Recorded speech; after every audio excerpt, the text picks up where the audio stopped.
열왕기하 8장 7절로 15절 말씀입니다. 다 같이 읽겠습니다. 시작. 엘리사가 다메섹에 갔을 때에 아람 왕 벤하닷이 병들었더니 왕에게 들리기를 이르되 하나님의 사람이 여기 이르렀나이다 하니 왕이 하사엘에게 이르되 너는 손에 예물을 가지고 가서 하나님의 사람을 맞이하고 내가 이 방에서 살아나겠는지 그를 통하여 여호와께 물으라. 하사엘이 그를 맞이하러 갈새 다메섹의 모든 좋은 물품으로 예물을 삼아 가지고 낙타 40마리에 싣고 나아가서 그의 앞에 서서 이르되 당신의 아들 아람 왕 벤하닷이 나를 당신에게 보내어 이르되 나의 이 방이 낫겠나이까 하더이다 하니 엘리사가 이르되 너는 가서 그에게 말하기를 왕이 반드시 나으리라 하라. 그러나 여호와께서 그가 반드시 죽으리라고 내게 알게 하셨느니라 하고 하나님의 사람이 그가 부끄러워하기까지 그의 얼굴을 쏘아보다가 우니 하사엘이 이르되 내 주여 어찌하여 우시나이까 하는지라. 대답하되 네가 이스라엘 자손에게 행할 모든 악을 내가 알미라. 네가 그들의 성에 불을 지르며 장정을 칼로 죽이며 어린아이를 맺히며 아이벤 부녀를 가르리라 하니 하사엘이 이르되 당신의 개같은 종이 무엇이기에 이런 큰 일을 행하오리까 하더라. 엘리사가 대답하되 여호와께서 네가 아람 왕이 될 것을 내게 알게 하셨느니라 하더라. 그가 엘리사를 떠나가서 그의 주인에게 나아가지 왕이 그에게 묻되 엘리사가 네게 무슨 말을 하더냐 하니 대답하되 그가 내게 이르기를 왕이 반드시 살아나시리라 하더이다 하더라. 그 이튿날에 하사엘이 이불을 물에 적시어 왕의 얼굴에 덮음에 왕이 죽은지라. 그가 대신하여 왕이 되니라. 아멘. 하나님의 말씀입니다.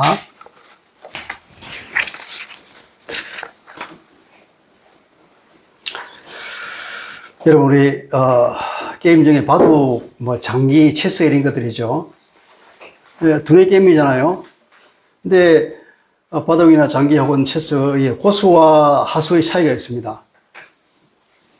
하수는 고수가 놓는 그 수를 보고 왜 저기다 놓지? 왜 저 말을 그냥 죽이지? 이런 생각을 하죠. 그러나 고수는 하수가 생각을 보다 더 훨씬 앞에 수를 다 내다봅니다. 몇 수 앞을 내다보고 거기다가 착점을 하죠. 또 어떤 경우에는 상대방이 어떤 말을 움직였는데 돌을 놓았는데 그 반응을 하지 않고 그냥 다른 데로 가버려요. 무시해버리고 그런 경우도 있습니다. 하수가 볼 때는 거기 반드시 싸움을 걸어왔으면 응전을 해야 될 텐데 왜 손을 뺄까? 그런 생각도 하죠. 그런데 우리 인생과 역사도 이와 같은 면이 있습니다. 우리는 눈앞의 어떤 사건만 바라보지만 하나님은 역사라고 하는 큰 판 전체를 보고 움직이시죠. 오늘 우리가 읽었던 이 얘기는 엘리사 얘기입니다. 엘리사는 엘리야의 후계자죠. 그리고 엘리야의 후계자가 되어서 많은 이적을 행했는데 그 이적을 무려 열왕기하에 들어오지 15가지나 소개하고 있습니다. 여리고의 물을 고친 그 이적부터 시작해가지고 베델의 패간 청년들을 징계한 것, 모압 전쟁을 이기게 한 것이며 또 젊은 선지생들의 과부를 도와서 그죠? 기름 화수분을 만들었죠.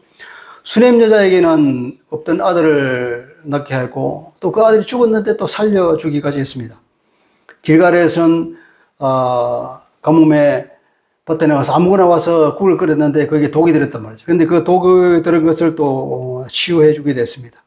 어떤 때는 또 보리떡 20개로 100명을 먹이게 됐습니다. 나만의 장군이 나병을 고치게 됐고 탐욕과 거짓말로 타락한 그 게하시를 징계하게 됐죠. 나만의 그 문둥병이 게하시에게 덮어서졌죠. 또 강에 빠진 도끼를 떠오르게 한 그 사건도 있었습니다. 아람의 침략 정보를 이스라엘에게 알려주어서 번번이 그 침략 전쟁이 숲으로 돌아가게 되었습니다. 또 심지어는 아람 군대를 사로잡아서 사마리아로 끌고 와서 그죠? 그런 이적도 있었죠. 벤하닷의 군대에 포위된 사마리아를 구출하신 하나님의 은혜를 또 예언하기도 했습니다. 또 수넴 여인의 억울함을 풀어준 하나님의 사건, 이것은 이제 직전에 나오죠. 이게 15가지 에피소드가 있는데 오늘은 이 엘리사 이야기의 마지막 이야기 좀 될 것이다. 아마 맨 마지막 이야기는 13장에 나오는 여호와스 왕이 아람에게 3번 이길 거라는 그 예언, 거기까지가 끝인데 이 모든 일들은 다 뭐냐면 예수님을 예표하는 얘기를 해야죠.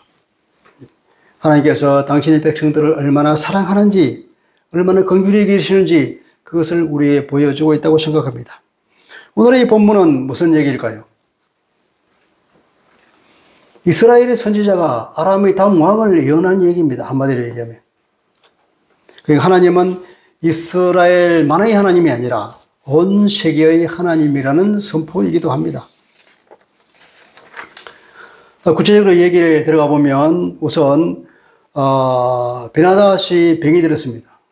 아마 살아나지 못할 병 같아요. 왜냐하면 자기가 할 수 있는 모든 일을 다 했겠죠. 자기가 섬기는 우상, 자기 주변에 있는 모든 무당들한테 다 가도 그 병을 치유할 수가 없었던 것입니다. 그런데 엘리사가 아람의 수도 다메섹에 왔다는 소식이 들렸습니다. 그래서 그는 자기의 가장 의지하는 최고 충복인 하사엘 장군을 보냅니다. 많은 예물을 가져가서 엘리사를 통하여 하나님께 물어보라 그럽니다. 물어보라 하는 것은 자기의 병을 고쳐달라는 뜻이겠죠. 낙타 40마리에 다메섹의 온갖 좋은 물건들을 예물로 보냈습니다. 병을 고쳐달라는 의미입니다. 그들은 늘 그렇게 합니다. 그들은 우상과는 항상 거래를 하죠. 그들은 우상이 좋아하는 것들을 선물로 가져가고, 그리고 그 우상 속에 있는 귀신이겠지만 그 귀신이 자기의 원하는 것을 해주기를 바랍니다. 늘 이렇게 거래를 하는 것이 우상을 숭배하는 사람들의 그 메커니즘이에요. 그러나 하나님은 그렇지 않아요. 하나님은 일방적인 사랑이죠. 다만 우리는 하나님과 우리가 관계를 가져야 되는데 그 관계 속에서 하나님은 일방적으로 사랑을 부어주시는 분입니다. 말하자면 죽음 앞에 장사가 없다는 거죠. 그렇게 우상을 섬기던 벤하닷이 어찌 하나님 앞에까지 나왔단 말이죠. 백약이 모여있죠. 아무런 우상도 힘을 쓰지 못했는데 유일하게 힘만을 가지는 게 이스라엘의 신, 여호와 신에게 온 거죠. 여호와 신에 대해서는 얼마나 소문을 많이 들었습니까? 그 여호와 신의 선지자인 엘리사의 이야기를 또 얼마나 많이 들었겠습니까? 진정한 하나님은 여호와 하나님밖에 없는 거죠. 이 질병 앞에 벤하닷은 겸손해졌습니다. 9절에 보니까 이런 말을 했습니다. 그 하사엘을 시켜서 어떻게 말하냐면 당신의 아들 아람 왕 벤하닷이 이렇게 말합니다. 그러니까 자기를 스스로 당신의 아들이라고.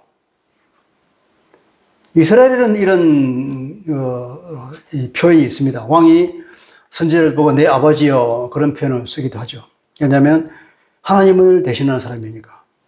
근데 이방의 왕이 이렇게 와서 당신의 아들 아람 왕 벤하닷이 이렇게 말할 정도는 정말 벤하닷이 이제 겸손해진 거예요. 죽음 앞에 장사 없는 겁니다. 죽음의 문턱에 서야 사람이 겸손해지는 것 같습니다. 그러니까 우리가 사람이 병들었을 때가 전도할 수 있는 절호의 기회인 줄 믿습니다. 사람이 약할 때에 우리가 복음을 전하면 만문을 열 가능성이 훨씬 많겠죠. 8절에 보니까 엘리사를 통하여 하나님께 묻는다고 그럽니다. 질문은 무엇입니까?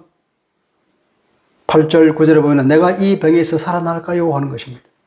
내가 이 병에서 살아나겠습니까? 다른 말로 하면 내가 이 병에서 살기를 간절히 원합니다. 당신이 원하시기만 좀 살려주세요 하는 간접적인 간청 아니겠습니까? 그럼 왜 직접적으로 간청을 못할까요? 그건 하나님의 백성이 아니거든요.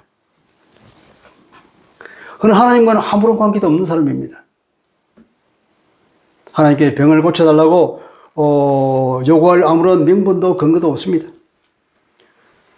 그 어떤 요청을 할 때는 어떤 관계에 근거하거나 무슨 약속에 근거해야 되는데 아무런 근거가 없죠. 돈만 가지고 왔습니다. 돈만 가지고. 우리는 하나님의 자녀입니다. 우리는 하나님의 약속에 근거해서 하나님께 간구할 수 있습니다. 우리는 예수 안에서는 아브라함의 복을 누린다 그랬잖아요. 우리는 하나님의 백성입니다. 그 관계에 의지하여서 하나님께 요구합니다. 당돌하게 요구합니다. 하나님에게 해주세요. 그렇게 막 때를 쓰기도 하죠. 그런데 하나님께서는 돌아주십니다. 왜냐하면 당신의 백성이니까. 하나님은 우리를 불쌍히 여기죠. 그래서 그 간절히 요구하는 것에 대해서 불쌍히 여기기 때문에 들어주시는 겁니다. 우리가 잘나서가 아니라 우리의 행동이 하나님께서 연락되어서가 아니라 불쌍하기 때문에 당신이 백성이라서 당신이 피조물이라서 우리를 창조하신 분이기 때문에 그런 관계가 있는 거예요. 자, 그래서 히브리서 4장 15, 16절은 이렇게 말합니다. 세 번째로 읽어볼게요. 우리의 대제사장은 우리의 연약함을 동정하지 못하시는 분이 아닙니다. 그는 모든 점에서 우리와 마찬가지로 시험을 받으셨지만 죄는 없으십니다. 그러므로 우리는 담대하게 은혜의 보좌에 나갑시다. 은혜의 보좌라고 하는 것은 하나님 앞을 말하는 거예요. 하나님 앞에 나갑시다. 그리하여 우리가 자비를 받고 은혜를 입어서 제때에 주는 도움을 받도록 합시다. 우리가 은혜가 필요합니다. 그럼 그때그때 은혜 받을 필요가 필요하지. 그럼 그때그때 나가는 거예요. 하나님 앞에 당당히 나가서 그 관계의 의자에서 우리 아버지시기 때문에 우리의 주권자이 우리의 창조주시기 때문에 요구할 수 있는 겁니다. 이 비슷한 게 아합의 아들 아하시야 왕이 왜 병들었잖아요. 낙상을 당했는데 그때 이 아합의 아들 아하시야는 누구에게 물어보려고 하냐면 이방의 신 바알세불에게 물으려고 했어요. 파리의 신. 아무래도 그렇지. 그 곤충 파리의 신을 물으러 왔어요. 1장 2절에 있잖아요. 내가 이 병에서 살아날 것인지 물어보래요. 똑같은 얘기예요. 내가 이 병에서 살아날 것인가. 아마 이방왕 벤하닷이 이스라엘 왕 아하시야보다도 이 점에 있어서는 더 나은 것 같아요. 여러분, 오늘날에 얼마나 많은 그리스도인들이 점쟁이한테 찾아가는지 아십니까? 점쟁이 들어보면 자기 많은 고객 중에 그리스도인이 있다고 그러잖아요. 가서 자기 운명을 물어봅니다. 그것은 바로 하나님을 믿지 않는다는 반증이죠. 그 사람은 하나님을 안 믿는 사람이에요. 자, 엘리사는 어떻게 답할까요? 10절에 볼까요? 10절 보니까 엘리사가 이르되 너는 가서 그에게 말하기를 왕이 반드시 나으리라 하라. 그러나 여호와께서 그가 반드시 죽으리라고 내게 알게 하셨느니라. 그렇게 말합니다. 살아난다고 말하라 그러면서 반드시 죽을 거라고 이유를 서로 모순되는 것 같은 그런 얘기를 하죠. 이렇게 해석이 됩니다.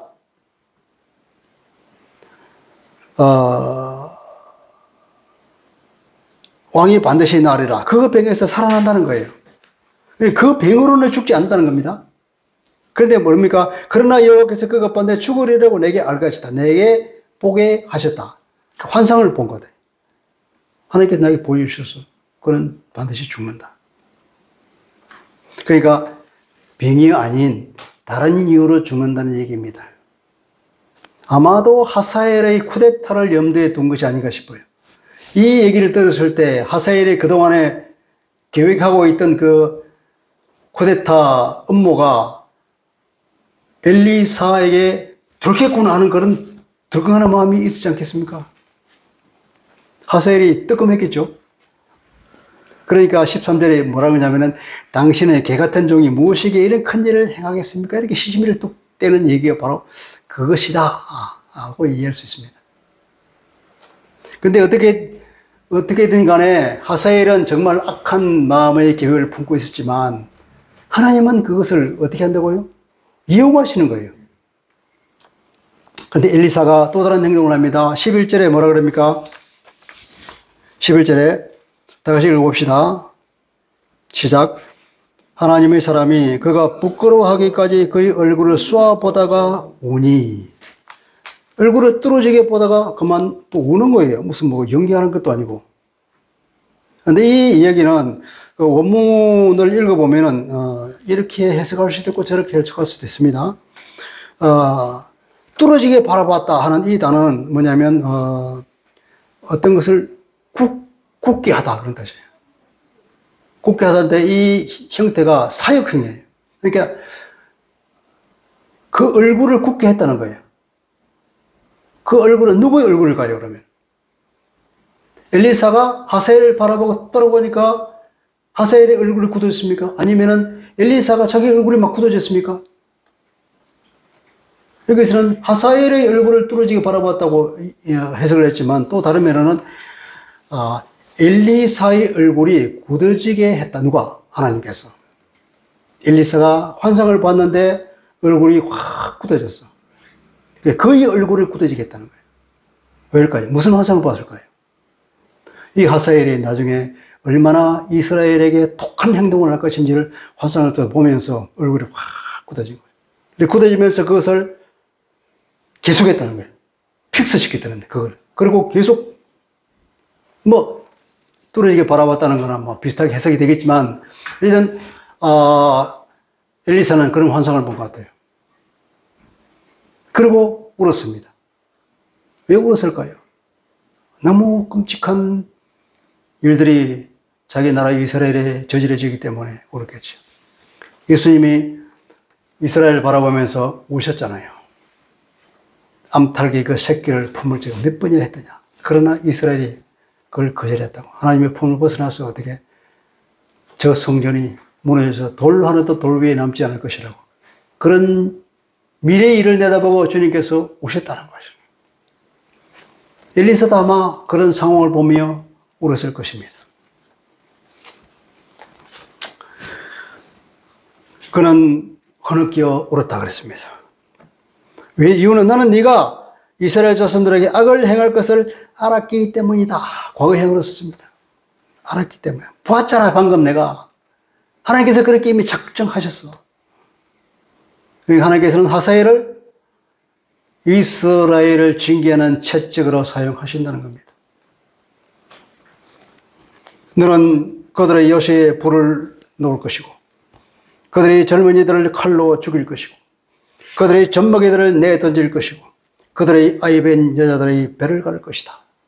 얼마나 끔찍한 얘기입니까? 고대의 전쟁은 바로 이렇습니다. 무자비하게 그 어린애까지도 심지어 그 뱃속에 있는 아이까지도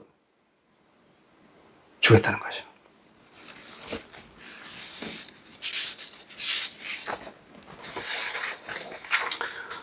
(13장 22절에) 가면 이 예언이 성취되는 걸 보게 됩니다. 13장 22절에 이렇게 말합니다. 여호아하스 왕의 시대에 아람 왕 하사엘이 항상 이스라엘을 학대하였다.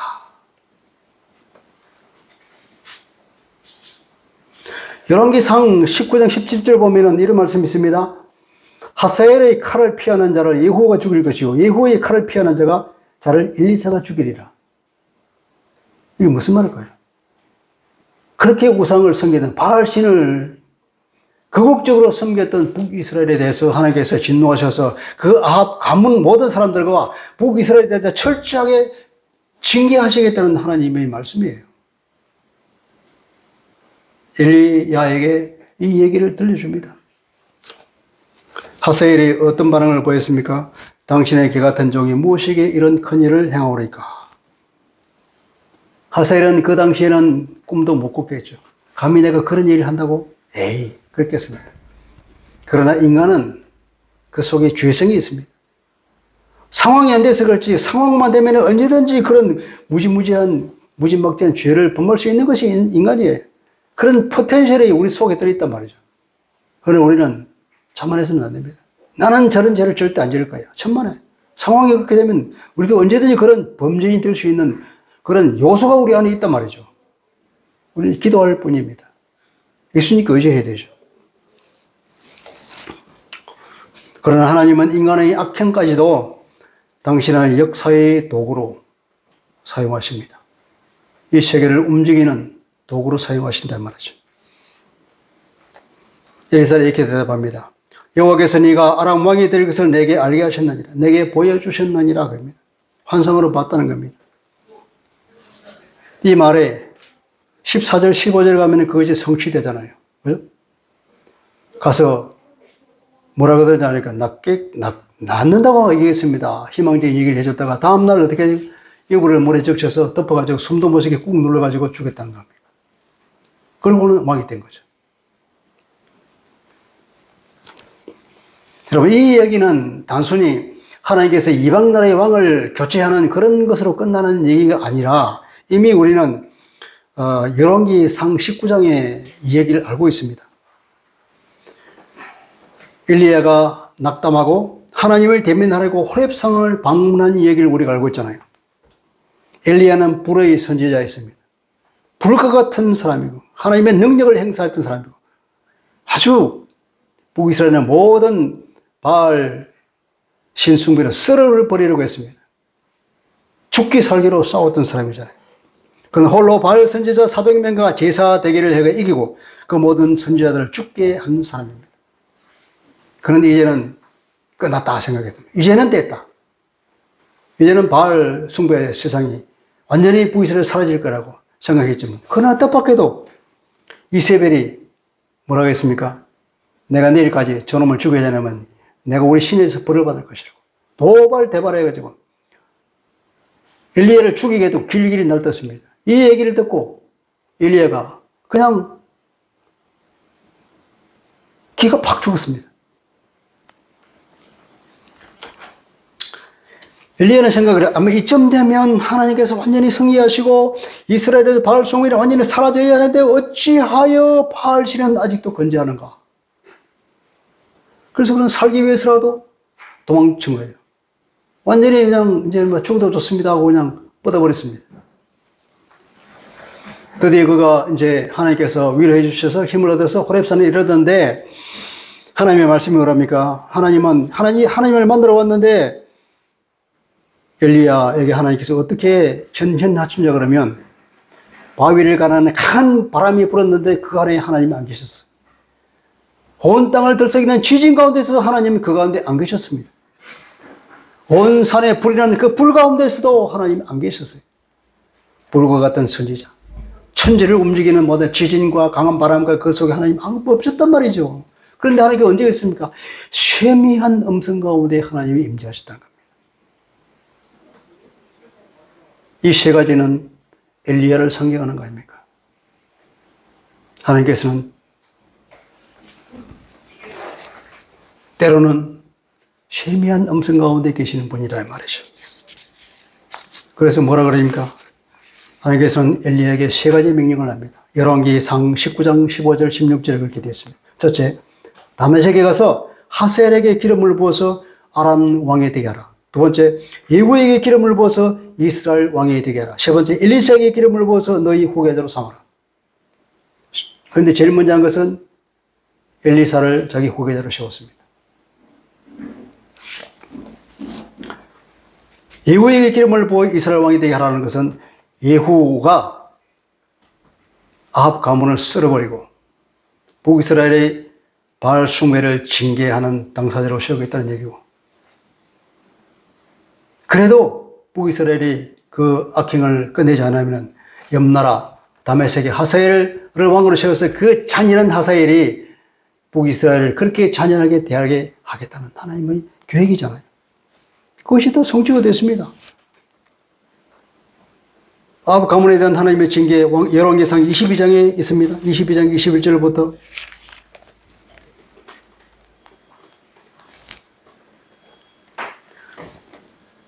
열왕기상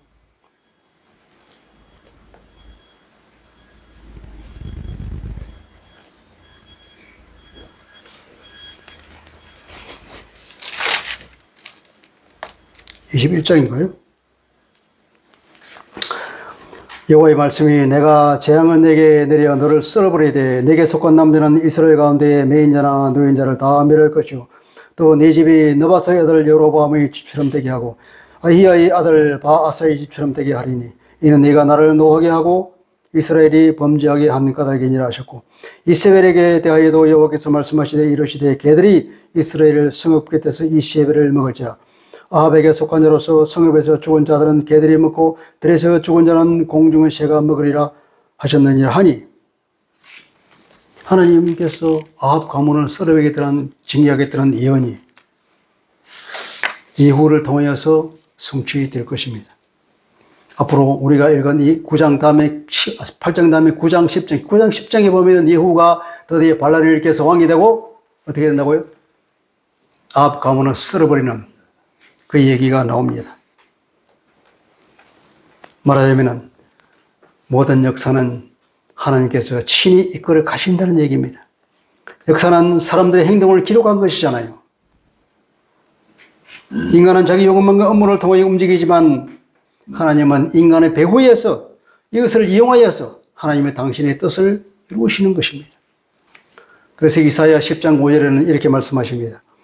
아수 사람은 화 있을진저 그는 내 진노의 막대기요 내 손의 몽둥이는 내 분노라. 그러니까 하나님께서 아수르를 이스라엘을 징계하는 뭐라고요? 진노의 막대기요 분노의 몽둥이로 사용했는데 아수르가 스스로 잘난 체한다 이 말이에요. 15절에 도끼가 어찌 찍는 자에게 스스로 자랑하겠으며 톱이 어찌 키우는 자에게 스스로 큰 체하겠느냐. 이는 막대기가 자기를 드는 자를 움직이려 하며 몽둥이가 나무 아닌 사람을 들려 함과 같음이로다.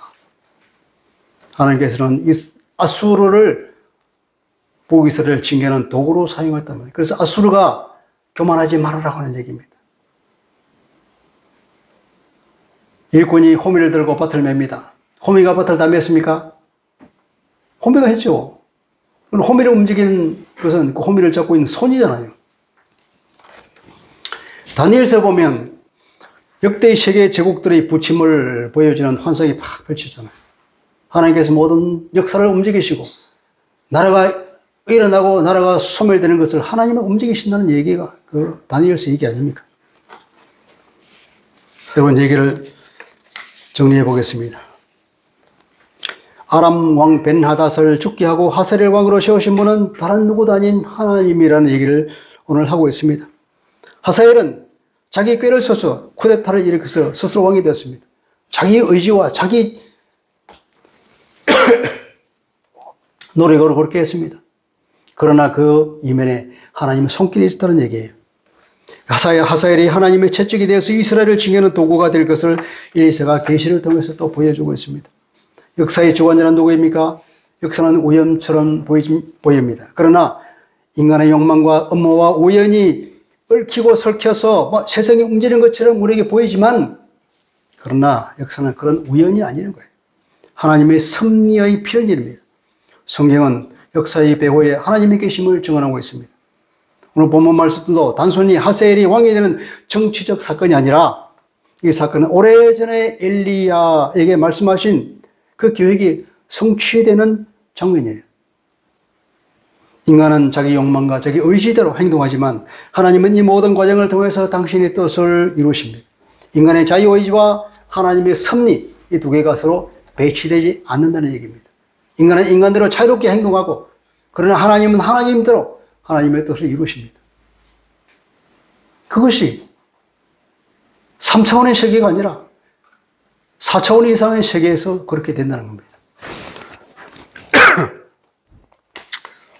그 예를 통해서 우리가 어떤 교훈을 얻게 되겠습니까? 우리는 사건을 보는 눈을 가져야 되는 거죠.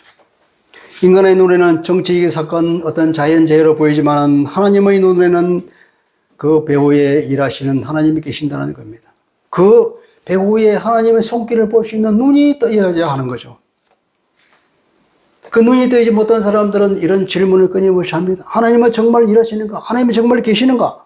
왜 악인이 잘 되는가? 왜 하나님의 역사는 아직도 성취되지 않는가? 그런 질문을 하죠. 하나님은 여전히 일하신다는 겁니다. 하나님은 침묵 속에서도 역사를 움직이시고 위험처럼 보이는 그 사건을 통해서 당신의 계획을 성취하고 계십니다. 오늘도 역사하고 계십니다. 그러니까 늦는 것처럼 보여도 하나님의 계획은 반드시 성취된다는 겁니다. 여러분, 오늘날 전쟁이 일어나잖아요. 경제 위기가 닥치죠. 정권의 변화가 생깁니다. 국제 질서가 요동칩니다. 저 미국이 트럼프로 인해서 얼마나 온 세계가 아주 몸살을 앓고 있지 않습니까? 이것이 혼란입니까? 우연입니까, 여러분? 하나님의 일은 결국은 구원 계획을 성취하시고 역사는 그 과정에 불과하다는 겁니다. 성도는 그래서 세상의 악 앞에 절망할 이유가 없습니다. 왜냐? 모든 세상의 움직이는 역사는 하나님께서 이끌어 가시는 것이고 하나님의 이끌어 가시는 그 목적은 뭐냐면 궁극적으로 하나님은 구원 계획의 완성을 향해서 가고 있기 때문이죠. 그래서 그 적용을 우리가 하면서 세상을 살아야 되는 거죠. 여러분, 요셉의 형들이 악을 행했잖아요, 요셉에게. 요셉을 종으로 파는 그런 악질적인 행동을 했지만 하나님께서는 그 악한 행동까지도 이용하셔서 어떻게 했습니까? 그것을 통해 이스라엘 민족을 한 나라로 굳게 세우는 계기로 삼았습니다. 하사엘은 자기 욕망을 위해서 자유롭게 악을 행했지만 하나님은 그를 통하여 역사를 움직이셨습니다. 또 하나님은 어떤 한 사람 엘리야 혼자를 통해서 하나님의 계획을 이루는 것이 아니라 엘리야와 엘리사와 또 예후와 하사엘과 이런 선한 행동과 악한 행동 이 모든 것을 합하여서 어떻게 해요? 하나님의 역사를 이끌어 나가시죠. 그래서 우리는 각 개인들은 내가 다 하겠다는 그런 엘리야처럼 그런 욕심을 버려야 되는 겁니다. 하나님께서는 사람을 대를 이어서 이용하십니다. 나에게 주어진 미션이 끝났으면 나는 조용히 후계자를 물려주고 그냥 가면 됩니다. 그럼 하나님께서는 다음 바통을 이어받은 사람을 통해 또 일하십니다. 우리는 역사를 바라볼 때 그 가운데서 하나님의 선하신 뜻을 발견할 줄 알아야 되고, 두 번째로는 그 뜻에 순종하는 삶을 살아야 될 것입니다. 그러신 아버지, 오늘 이스라엘의 역사의 한 도막을 통하여서 우리에게 주시는 교훈을 듣습니다. 역사의 주관자는 하나님이시고 하나님의 그 역사의 움직임은 결국 하나님의 구원 계획의 완성으로 이루어질 것입니다. 세상의 눈으로 보면 우연이고 혼란이고 정말 인간의 욕망에 따라서 치닫는 것 같지만 하나님께서는 이 모든 것을 이용하셔서 합력하여 선을 이루십니다. 그 선이란 바로 하나님의 구원 계획의 완성일 줄 믿기에 우리는 하나님을 믿는 우리 모두는 그 역사의 움직임 가운데 우리는 두려워하지 않고 하나님을 믿고 하나님을 바라보고 삽니다. 우리가 세상에 일어나는 모든 사건을 통하여서 하나님의 손길을 바라보며 그 가운데 어떠한 교훈을 얻을 것인지 하나님께서 바라시는 그 뜻을 우리가 발견하고 그 뜻에 합당하게 사는 그런 지혜를 우리에게 허락하여 주옵소서. 예수 그리스도 이름으로 기도합니다. 아멘.